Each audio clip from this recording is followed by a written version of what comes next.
Hello, friends, and welcome to Leadership Happy Hour. This is Chip Lutz, unconventional leader. I'm pretty excited that today I've got Derek Deprey with me, uh, who is also a National Speaker Association bud. During the day, Derek is I don't know his official title, but I'm pretty sure he's in charge of leadership development and training for the Wisconsin Athletic Club, which is pretty awesome. And by night, he is one of the premier dancers at Bud's Lounge. That's how he makes his second income. Just kidding. But I'm having a cocktail and I can say whatever I want to say.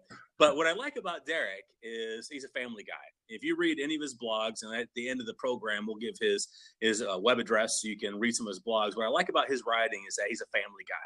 And he always incorporates a little bit of his family, about his girls, about his wife, into his writing. He's a John Maxwell trainer. He does, the John Maxwell programs on teamwork and so forth. But what I like in his writing is focus on the family. Because me, having 4 kids, I'm a focus on the family guy too. I've raised 4 kids successfully. I think successfully. None of them are in jail. They all have jobs or are in college. I always know that if I get a call that starts off with the word daddy, it's going to cost me money. However, I like that about Derek and his writing. So I'll give him a big round of applause and a cheers to Derek. Derek, welcome to Leadership Happy Hour. Cheers. Thanks for having me. Oh, you're going fancy with a little bit of wine. I've got my wine today. Here. It's a funny story. Actually, we didn't have any alcohol in the house today, so I was freaking out. That's a travesty. I know. I was freaking out about an hour before, and I texted my wife, and I said, "Can you pick up a beer or a bottle of wine from our in-laws who are 2 blocks away from our house?" And sure enough, there's a bottle of wine sitting on the counter. So I came through. Hilarious. Yes. I can't think of a time when I haven't had alcohol in the house. I don't know if that's good or bad. I'm just saying that's one of those things. Nice to have. I have some that I never drink. I'm strictly a vodka guy. I'll drink a beer once in a while, but it's got to be pretty hot out, and I've really got to have a taste for it. But that's it for me. It's just vodka. Never had a taste for wine. Never really liked it all that much, unless it's really sweet and fruity. Kind of like. Then you'll take it.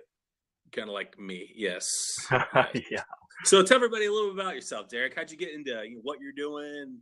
Tell me a little bit about what you do at the Wisconsin Athletic Club. Definitely. So currently I'm the general manager at the Wisconsin Athletic Club in Wauwatosa, and I directly lead about 275 team members there. And outside of that, I also lead the training and learning and development across the company. So we have about 1,000 team members there, and I lead our WAC University program, which has about 4 modules to it: programming, sales, customer service, and then personal development and leadership is what I do there. Is it really called WAC University? WAC University. That is awesome. You love that? That yes. In and of itself is a great name. Where do you go? It's WAC. Yes, WAC University. So sorry for interrupting. Please continue. That's okay. Yeah, so I got into that actually by attending some health and fitness conventions in San Diego, San Francisco, and I was able to see a lot of keynote sessions with Daniel Pink, Patrick Lencioni, Tony Shea of Zappos, and I just looked at those guys and I'm like, this is something that's really awesome. It's got to take a ton of work to do that, but it's something I definitely think I can do. So that passion of seeing those guys wanting to do it made me actually want to become a speaker, a trainer, a teacher, and a facilitator. And our owners, fortunately, they play off of our strengths, and they created a position for me to be able to do that internally at the Wisconsin Athletic Club. That's pretty cool. It's becoming a speaker. It looks really sexy on the outside, where, oh man, I can do that. But then when you get into the business of it, speaking is just one portion of it. Then, the whole other business end is completely different. So it's one of those things where, you got a message and you have to be really passionate about your message and passionate about what you want to do, because if you aren't, it's one of those things where it can beat you down fast, because you're constantly marketing, you're constantly, out there trying to get your message out there. And if you're not, you don't internalize it, you really don't feel it from your core, you're not going to be able to do it with any longevity. Mm-hmm. So I used to worry about the message all the time. I was terrified to get up there and speak in front of anybody. And now that's actually, like, I think what you're saying, that's the easiest part, going up there and delivering a message. The hardest part is marketing, sales, and actually tailoring every message to your audience. Yeah, you spoke my whole life. That's awesome. I was like, yeah, it is. It is the hard Right. part. Yes, it is. So I thought tonight we would talk a little bit about leadership in the family because I think that the parallels between leading people in an office or a business environment and leading a family are innumerable. I just think that if you can supervise a family, you can lead a family, you can lead a team at work because they are very similar. So tell me a little about your family and I read about them all the time. I just think well, I'm a family guy, so just learn everybody else up. Yeah. So we have two girls, Ellie and Mia. So right now they're 4 and 7, and then my wife Rachel will be married 10 years. June 4th. I almost forgot the date there, but June 4th will be our 10-year anniversary. But like you, I try to to pay attention and tie little things they say, or little things that they do to day-to-day leadership business at the Wisconsin Athletic Club and with my speaking business. So, thinking about that, with your girls, and what are some of the core things that you think that as a dad, as a leader in the home, Hmm. are key things that you want to get across to your kids? So later on, these are the things my old man taught me. These are the things I'm going to Yeah, remember. Yeah. definitely. I think the first one is integrity. Um, we live in fish bowls in our businesses. They're always watching the leaders all the time. Okay. Um, and people do what people see. So we've all heard leading by example, but those little eyes of those two daughters that I have are on me all the time, just like the eyes of the people that directly report to me. So just making sure your actions and behaviors are actually truly matching, do equal say. Right. So I think Yeah, that's because that's a foundation. they'll be the first ones to call you out on it if you're not walking your talk. I That's know my exactly it. kids. There was always like, well, you don't do that. I'm like, well, I'm the dad. Whatever, Right. I can do what I want. Right. So I think that applies. It's even like last night we're out to dinner, and we're one of our daughters, we're not letting her have dessert because she didn't eat X number of healthy vegetables. And what am I doing right next to her? Yeah, I'm eating the you're an dessert. asshole. That is I know. horrible. Exactly. So that's one example. I think the other thing I would say is the ability just to nurture other people.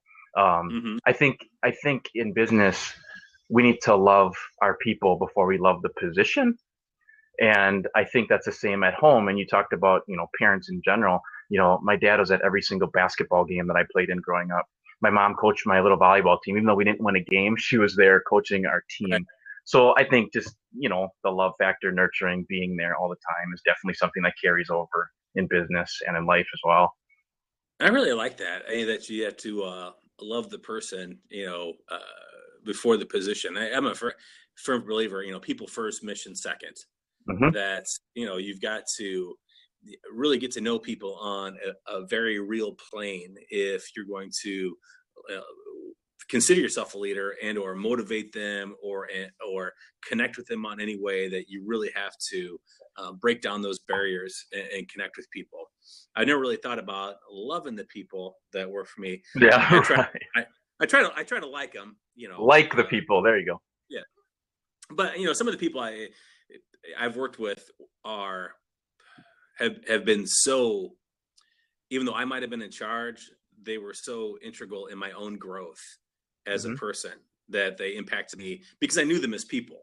And I would take what they would say and I would reflect on it and I would internalize it. And some of the things that they would say and or do would um, really connect with me on a very personal and real level, and that helped me grow as a person and as a leader. But it's hard for sometimes leaders to uh, really do that. Sometimes we get wrapped up in our own position, and which is surrounded by a whole lot of ego, and we don't do that. We don't really listen to what's going on, or what our people have to say. And I Right. like those two things. That's awesome. My parents as well. That well, my dad worked 3 jobs to support 6 kids, so I can't say he was at everything because most of the time he was just working. Wow. And but when he wasn't working, he was at whatever he could be at. And my mom as well, because she didn't go back to school until she was till I was in kindergarten, and she went to school, and then she got her RN. She was a nurse, so she would work second shift, and then she graduated with her BSN when I graduated from high school, and then she got her master's degree, and then she got her doctorate, like, when she was close to 60 years old. And so, I learned a lot, from my parents, through what you were saying, through example. Definitely. That, for my dad, learned a lot about work ethic, having a good sense of humor, and my mom, learn about that, one, the value of education, and two, that it's never too late. It's never too late to pursue your dream and pursue what you want to do. Because she had dropped out of nursing school, and I heard my dad got married when she was pregnant, so she could raise a family. But in the back of her head, she's always like, "Oh, I'm gonna, I'm holding on to this dream. I'm still gonna go back." And then she did go back. Wow. That perseverance. So, and something you said made me think of whether listening to mentors, internalizing things. I had the opportunity to work for Tom Crean, who's the head coach at Indiana men's basketball now. I worked for him when he was at Marquette University as the head men's basketball coach. And I was somebody who struggled with confidence. And he said to me in between my 2 seasons there, he's like, if your confidence doesn't match your quality of work that you put out, you're never going to be a head coach anywhere. And so there's a mismatch. Quality work high, but lack of confidence, it's hard to lead other people. How does that translate really to family? I try to take that lesson with Ellie, my 7-year-old right now. I was terrified in getting in front of people my whole entire life. And we're trying to have her do theater classes right now.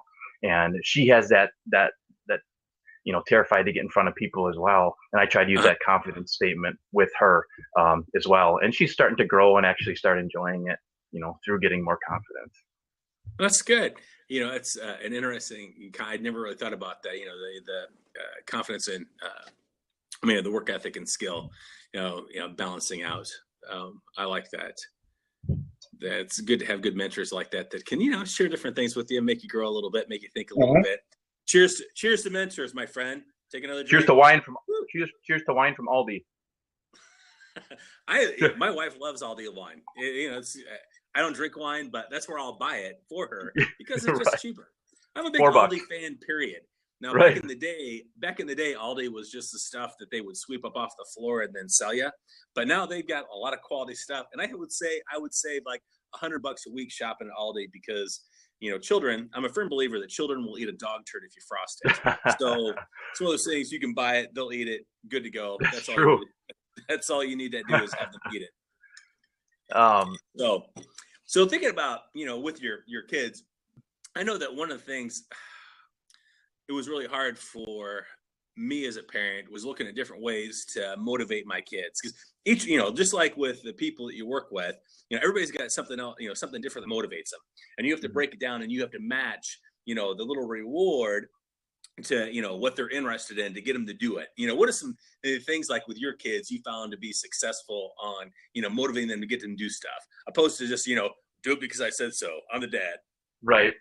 I think, I think one thing that they love going to their grandparents' house and staying overnight every single Saturday. That means so much to them. I'm going to tell you, as a parent, that would mean a lot to me. Being free every Saturday. How lucky are you? That is awesome. Every Saturday we are free if they're good, if they align to those behaviors and disciplines that we set forth. Please be good. I know. Please be good, please. And I think that brings up another point though, that we, like with eating your vegetables before you get dessert, we budge too much. We give too much. And I think that translates into business as well, that, you have those whelmers, those people in the middle that just get away with things and they don't perform and they just get away and they're going to be average forever. And I think I need to do a better job at home with like putting her foot down. My wife's really good at it, but I'm just a nice dad when I get home and I don't align with that. Were you that guy too? But then always, here's the deal. Is that always a bad thing? Like, I don't know, maybe moms are just more harsh. I know that my kids knew that I was always an easier mark than their mother. And, to this day, I mean, seriously, they knew that, like, they'd be like, oh, come on, Dad. I'd be like, all right. But, hey, I mean, this is just on the DL. It's just between us. Don't tell anybody. This is, and maybe that's not always bad. Because then it's not always just, you got a little good cop, bad cop action going on, so that they know that this might be hard over here, but the old man, he's going to cut me a little slack. And then in the long run, it might be one of those things where they may be more apt to come talk to you about something, say, something that's hard because they know that, well, Dad, he's a real person. He's gonna listen, to what I have to say. No, Not that Mom wouldn't. I'm sure right. Rachel is wonderful, beautiful woman. Yeah, there you good go. listener. I'm just throwing that out there. I know that with my kids, they, because I would break it down a lot of times, they would come talk to me about, well, I should say, like my girls would come talk to me. My boys would, because I think that I was maybe harder with my boys than I were my daughters. My girls would come talk to me. The boys would go talk to their mom, which is weird, but about certain things, because we did have certain arrangements. Like my wife handled all girl issues, if you know what I mean. Yeah. And I handled all boy issues related to undercarriage boy stuff. We're not there yet, thank goodness, right? Yeah, those were the rules. It was like, there's something wrong with my, go talk to your dad. Mom's job. Yeah. Here's to that. There you go. Exactly. It's funny. So I'm sorry for interrupting you. You were talking about not being or not towing the line like you think you should on making them, do what they're supposed to do. Mm-hmm. So, I think people generally rise to the expectations set for them.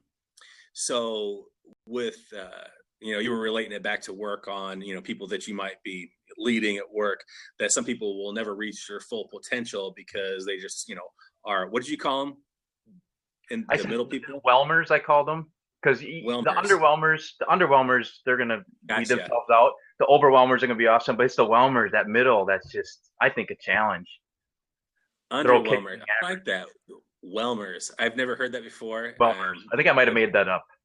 That's good. I'm all for made up words. Yeah, I think that's what we do as speakers. We make up words and then we point out, it's like, hey, this is really a thing. This is it. This is really a thing. But I think go ahead. Sorry, but another thing I think is super crucial with any of this is listening in general. And I think the biggest piece of advice for leaders at home, at work, is when somebody's trying to talk to you, drop your phone. Get your phone out of the way completely. And I'll never forget the time. I have the opportunity to have my kids do swim lessons where I work, which is awesome opportunity. I'm blessed to be able to do that. But I'll never forget the time when our maintenance guy walked through the pool area and he said, "Derek, look up." And I paused, I looked up, and I said, what are you talking about?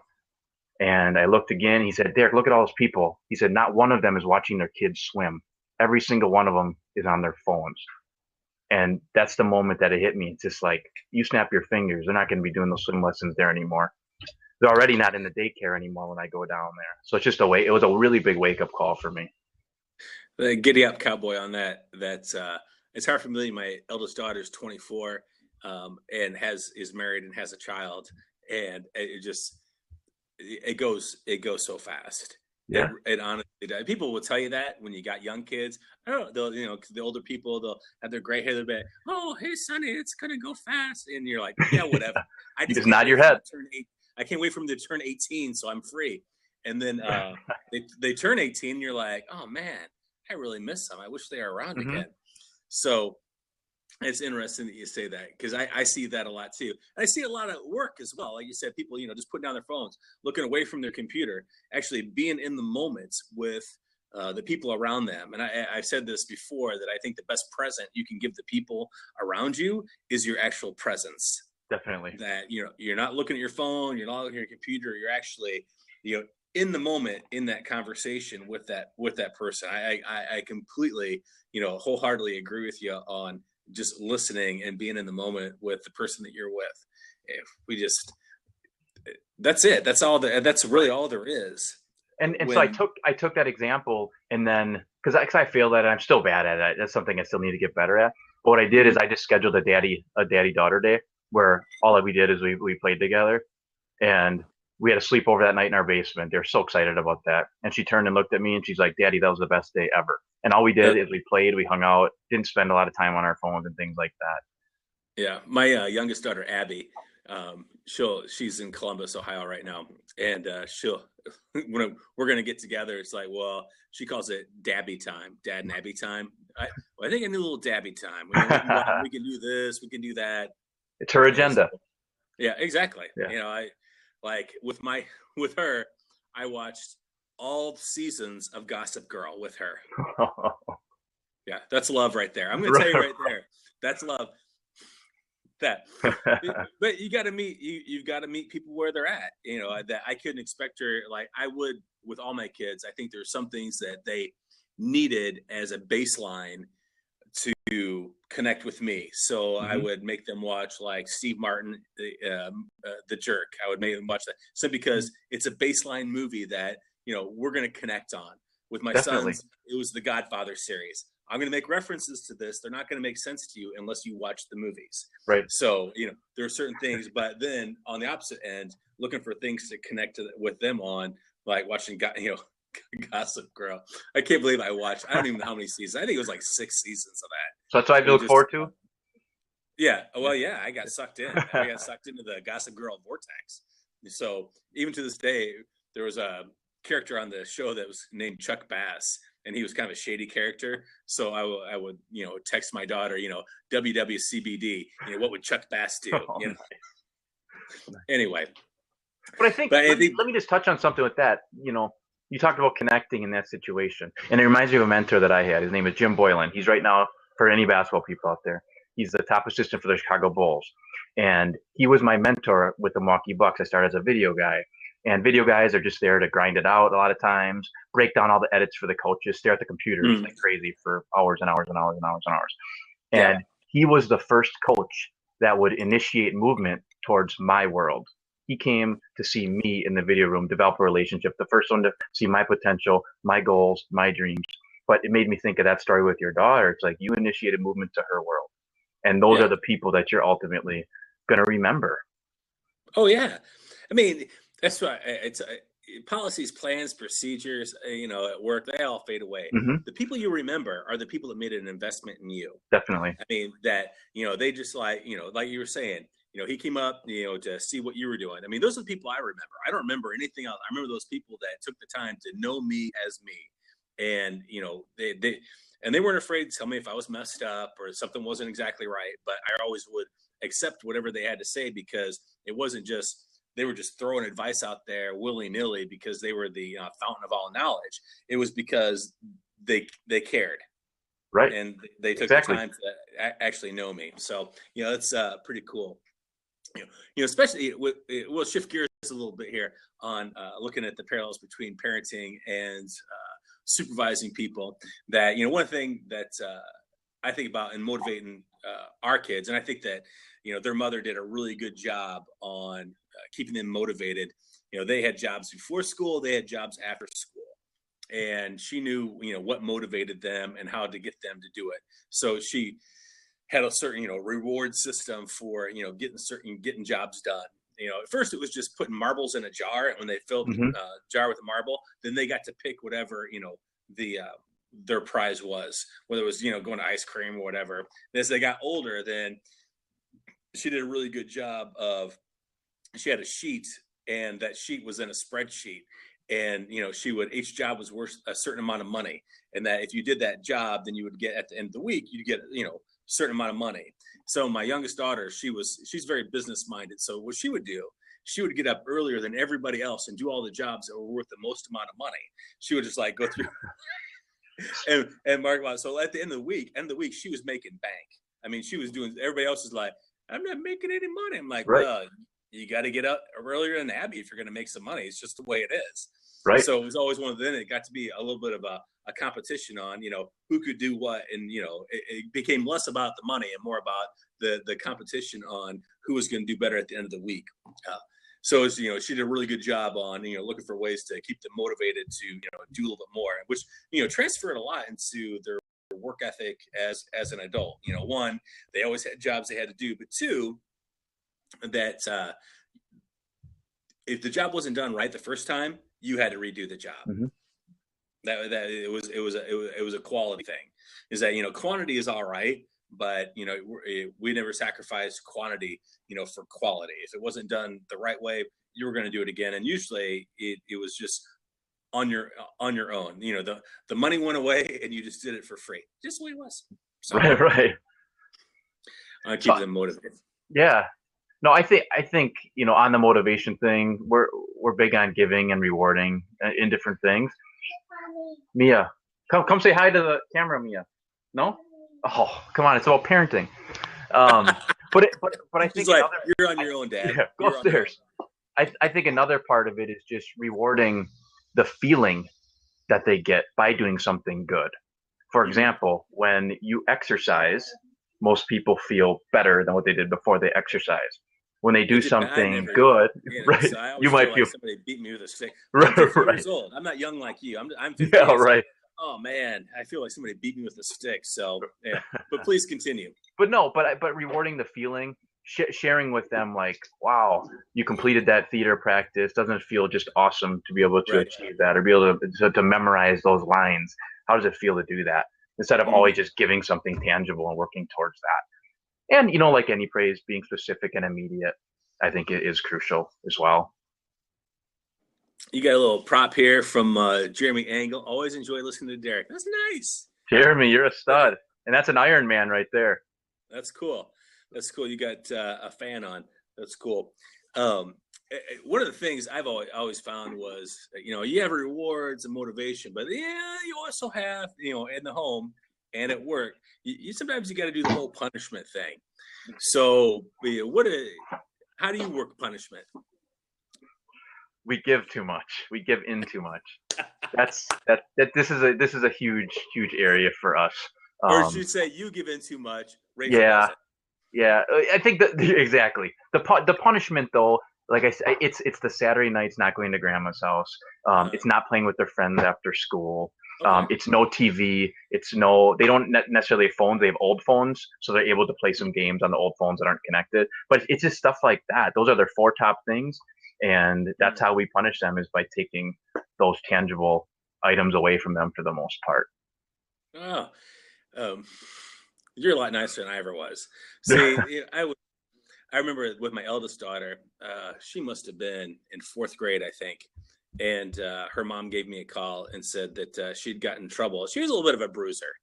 She's a tomboy and she wouldn't take any crap from kids at school. And somebody was like messing with her a little bit. And so, she knocked him down and spit on him.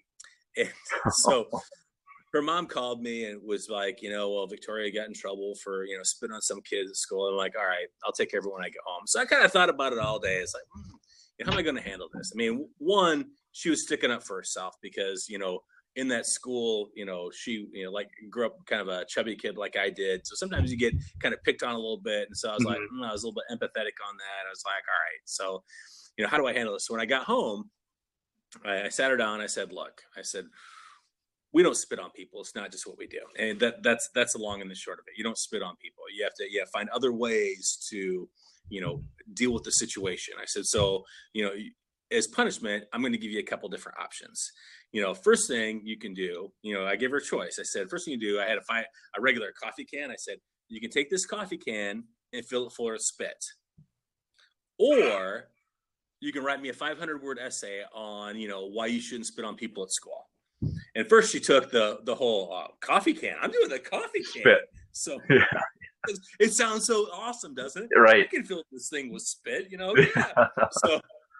So 5 minutes later, she was like, Dad. She was like, what? She's all dry. She's like, can I do the essay instead? Nice. My kids just I was heard you like, say that too. They're scared now. don't invite Mr. Lutz over. Right. Exactly. But I think that sometimes as a parent and a leader, you have to give people choices that you as a leader can deal with. That, like with anything, you're like, well, what do you want? And everybody's like, well, I want a pony. Well, and then you're like, well, I can't give you a pony. I mean, I don't have that, that's not something I have. You have to give people parameters on, what what the choices you as a leader can deal with. I mean, Right. at work, like, these are the choices you have on your rewards. And then again, going back to what we said before on, personalizing what it was, then they're choosing it. They're empowered. They say, all right, well, this is what I'm getting at the end if I do this. So, What I also you know, like about you and in your daughter's story there is the one-on-one coaching and mentoring right there. And that is something that I think Rachel does a really good job of. My wife, she'll do that one-on-one coaching and mentoring.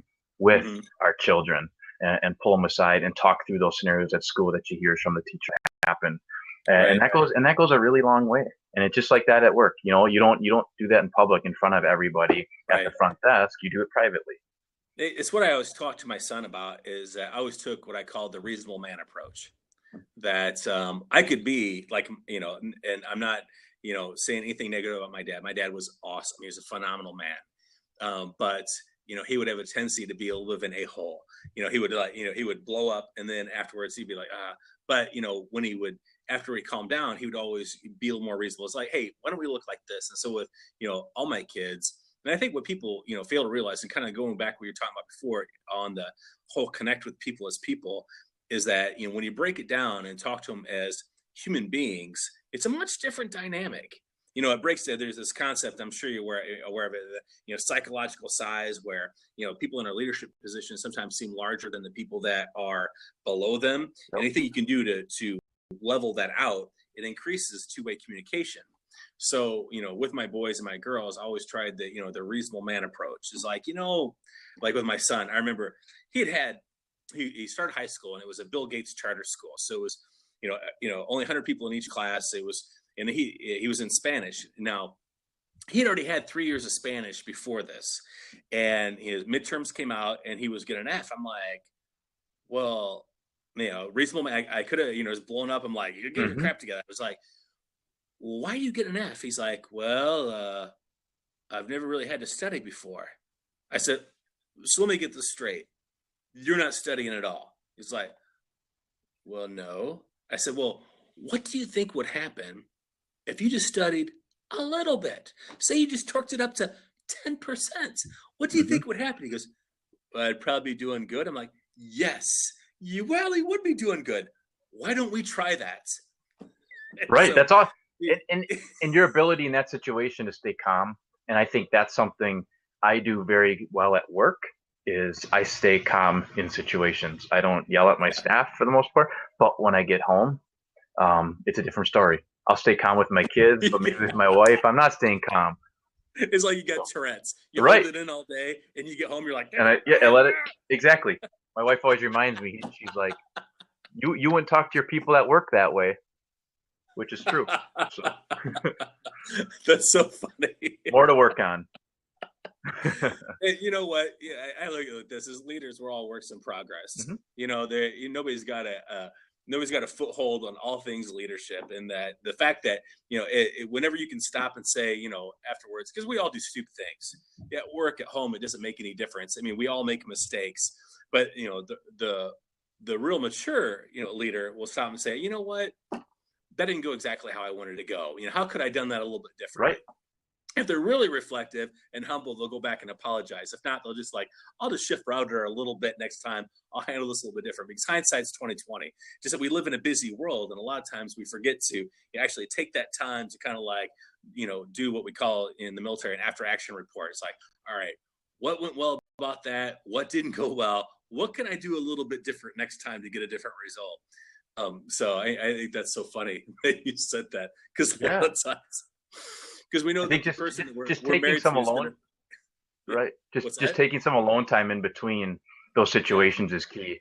And I didn't do that the other day, and it just you have a decision to make. You can go back and apologize to that team member, or you can just let it go. Yeah. I've never been above apologizing, and usually I'll make some kind of joke about it, because it's like, you do so many stupid thlike right. I'm always first to laugh at myself and my own mistakes. I make a lot of stupid mistakes, especially when emotion is high and you're like really tied into something and it doesn't go exactly what you want. You just on the spur you turn into your dad and you blow up and you say something really stupid, and then afterwards when you calm down, you get rid of the crazy brain. You're like, oh man, why did I do that? Right. Why did I say that? So usually I'll make a joke about it, go back and to try to make peace with the person or the situation. But you messed it up bad, because you did that with your wife. So are you still sleeping? Thanks for the reminder. Are you still sleeping on the couch, or are you good? Yeah, right. I'm on the floor now. I gotta get back on the couch. Cheers to you, my friend. Cheers to Derek. All right. Well, we'll toast to that. That's funny. Yeah, sometimes it's, when we get home, we know that the person we're married to, I mean, they're going to forgive us because they love us. I mean, we might have to deal with a little bit more.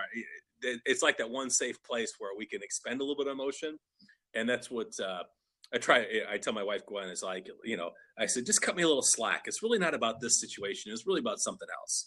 I'm sorry I said it. I'm sorry I did it. I handled the situation completely wrong. I always say that the 5 words that are going to get you through marriage are, are never mind. I'm not going to go into that. I was gonna say I got to get my pen. So Oh, yeah, I'll try harder next time. okay. It's you're not admitting that you're wrong. You're just admitting that you were somewhere deficient, and you will, correct that deficiency for the next time. So anyway. That's right. I think she's peeking around the corner and hearing some of this. She's gonna hold me accountable to all of this. This is easy. I'm more scared when I get up and I go back upstairs. That's gonna be the challenge. You'd be like, please, can I eat dinner tonight, please? Right. Exactly. Oh, that's funny. Oh, so yeah, with like I said, the parallels between kids and supervising people, and that's not to demean the people you work with. I mean that I like I said, I look at like the people I've worked with as a family. So, and not that were really my kids, but I think about them almost like you were saying. You got to love the person. I always thought of us as a team. I care about the people that work for me like I would care about my own family. And that I'm going to think about them in the same way. I'm going to look for ways to motivate and develop and carry them through the same way I would with the people that I care about most deeply in my life. Those people, because those are the relationships that matter, and that's how they're going to remember me. That's a legacy I'm going to leave. Is that they really they'll remember. They won't remember like the stupid thing. They'll remember like, oh, Lutz, he was that guy that really spent the time with me to help me along the way. Kind of like the people you talked about, like this guy taught me this guy, taught me that, I learned this here. Those are the people we remember, those people that made the real investment in us along the way. So I want to make sure I clarify that, because I don't want people to think that I think about the people that work for me as children. I don't think that. I think about them as team members. I think about the people in my family as team members. We're all making it through together. We've got a job to do together to get things done. And I really think that's probably the most important thing, is the team at home first. And I have a ridiculous morning routine that allows me to try to be the best parent I possibly can, and I call it's really controlling the bookends of the day. So it's getting up before the kids wake up by hour and a half at least, and knocking out the project that I'm most passionate about every single day first. And they don't even realize that I'm really working during that time, because it's your passion, it still looks like work to them. And I think that's key. So trying to do it before they wake up or after they go to bed, to capitalize on the time with them at home. Or that you're just sitting looking at your computer. Yeah, that's pretty much what it is. No, I think that's an important thing, is that you carve that time out. I still do the same thing myself. Before I'm up an hour and a half before everybody else, so I've got that time to focus on the things I need to focus on, so then I can focus on other things when I'm around other people. Right. That's too often we try to balance it all, but we try to balance it on a kind of a skewed scale, if that makes sense. Yeah. That we've got to carve out time for ourselves as leaders, but we also have to carve out time for our people. That's one of the best pieces of advice I ever got from a guy that I worked for. That he pretty much told me is like that he kept an hour open on his schedule every day, basically just to meet with people on whatever they need to meet on. Now, he and I would meet every morning on a kind of a tactical level. These are the things that need to get done. But once a week, we had a one-on-one where he'd come out from behind his desk, sit down right next to me, and we would just talk about work. We would talk about my kids. We would talk about whatever. We would talk about strategically what was going on at work. Because every day we talked about tactical. But I tell you what, because we did that, and he garnered my loyalty more than anybody I ever worked for. I mean, just because he knew me as a person, he took that time to meet with me. And I think that, with your kids, whatever, you need to carve that time out. So kudos to you for, carving that out. It's funny. I say that they think you're just looking at your computer, because I remember my last tour in the Navy. I was commanding officer of the Navy Reserve Center up in Milwaukee. And I, once in a while I bring my, one of my kids with me, and they didn't see what I'm really doing. I mean, I'm in command. I've got these things. And so I remember my daughter saying, so, is this all you do all day, Dad? Is just send emails? Pretty much, yes. And that's what they said. Yeah, pretty much. This is it. Everything everybody else does, I kind of supervise it, but I send a lot of emails. Right. And the thing is, now they repeat that behavior all the time now, and you see kids that are just on those devices all the time, and it's our fault, is what it is. That's why I try to do it as much as possible when they're not around, even though that's an impossible thing to achieve, but I try to do it. It just it's sad in so many ways that, gone are the days where you're untethered by technology, that where you just can be in the backyard or out fishing or whatever, and you don't have that connection with anything else. Right. That's where I feel like, we were really blessed growing up, because none of that was an issue. Like with, my dad, he worked in a steel mill. The rules for calling him at work is that you had to be bleeding and or dying. That was it. You would never call him at work, right? Ever. You had to be bleeding or dying. But when we were out fishing or whatever, we weren't connected to anything else but to each other. That was it. And with my kids, I remember my youngest son, I'm out in California, I'm speaking. He calls me. I've got my cell phone. He was too young to have a cell phone at the time, because the age of my house is you got to be in 8th grade to have your own phone, period. So he called me, from a home phone to my cell phone. He calls me. He's like, "Hey, Dad." I'm like, "Hey." He's like, "Can I have one of these Oreos in the cabinet?" I said, "I'm in California. What the hell do I care if you have an Oreo? Is your mom around? I mean, ask her. You can eat the whole package. I'm not going to know. I'm gone." It just... So, one side, where it connects us, where it's good. Otherwise, it connects us not so good. Anyway, it just my one antidote on technology. Right. So what time do you have on there? I want to make sure we don't go over on time. I have 5:44. All right, very cool. We're just about good. Any great thoughts you have or advice you have for leaders leading the family or leading at home before we get into the feats of strength? I'll say, I think three things. One, be a team at home first. I think this, which I touched on already. The second one is blocking off the time for you, whether it's early in the morning or late at night, whatever it is. I think those two things are super key. And I think the third one is something that just hit me, I think the last week or two ago. I was out to coffee with a friend. And the friend said, he's like, "Yeah, I just coached my son's last basketball game, but I didn't realize it was his last basketball game until 2 days after that game." And he said to me, he's like, "I wish I could go back to that moment and realize that at the time, so I could have enjoyed it even more." And what hit me is that there's always going to be a last time for ...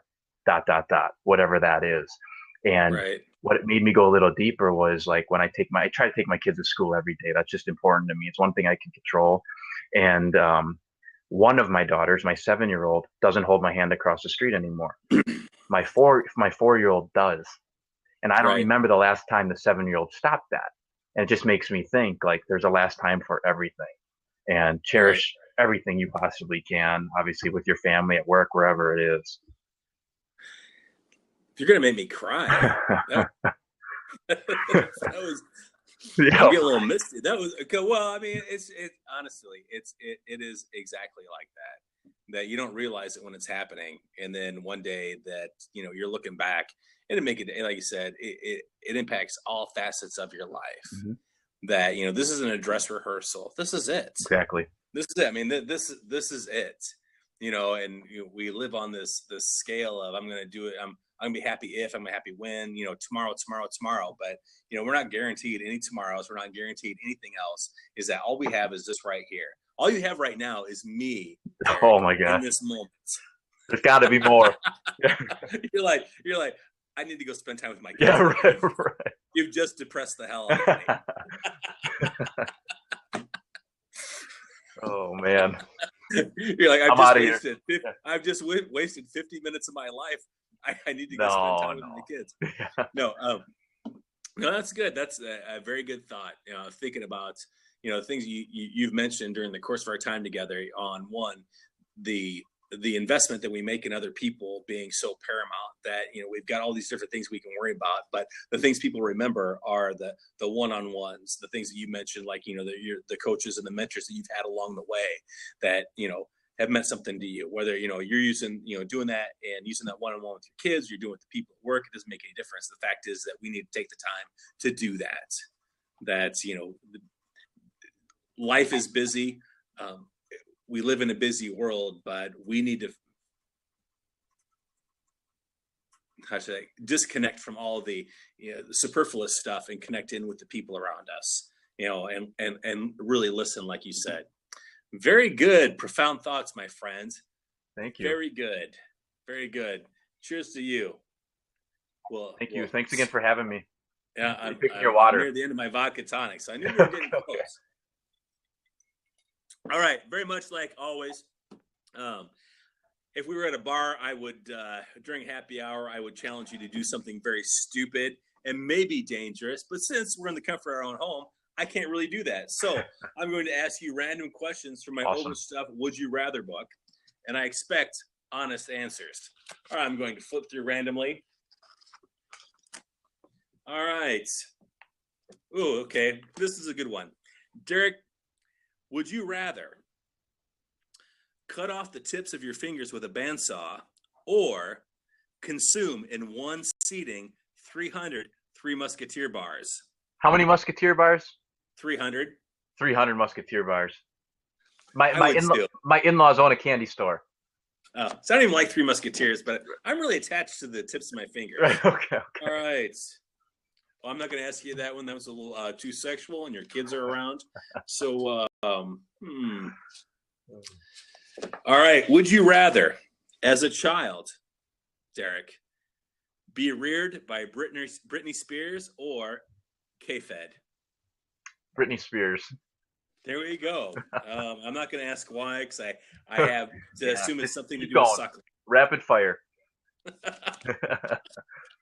All right. All right. Last question. Last question, my friend. Derek, would you rather have a permanent got milk mustache or have small holes in your cheeks that allowed fluids to leak through like a strainer? Oh my gosh. Let's go with the milk mustache. For sure. You had to really think about that one. That was hard. It was like, yeah, I know. Milk mustache, winner. Milk mustache. Because I can color that. I can color that in a little bit. Right. I can turn that into a good protein drink at the gym. So awesome. Well, cheers to you, my friend. I certainly appreciate you spending a little bit of time with me.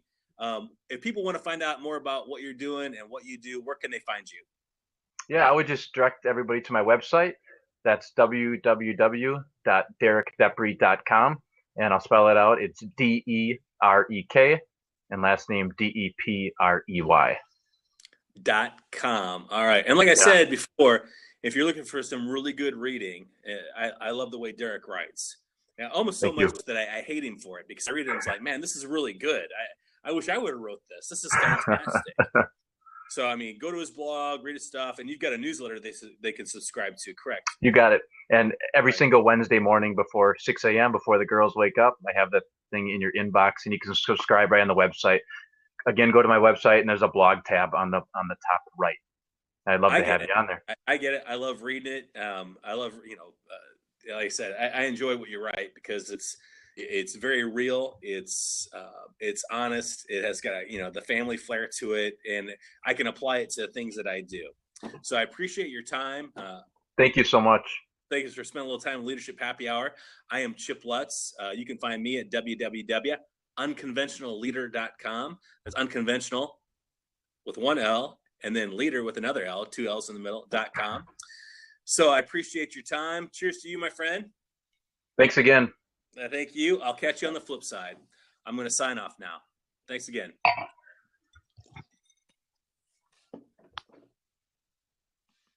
There we go. Are we off?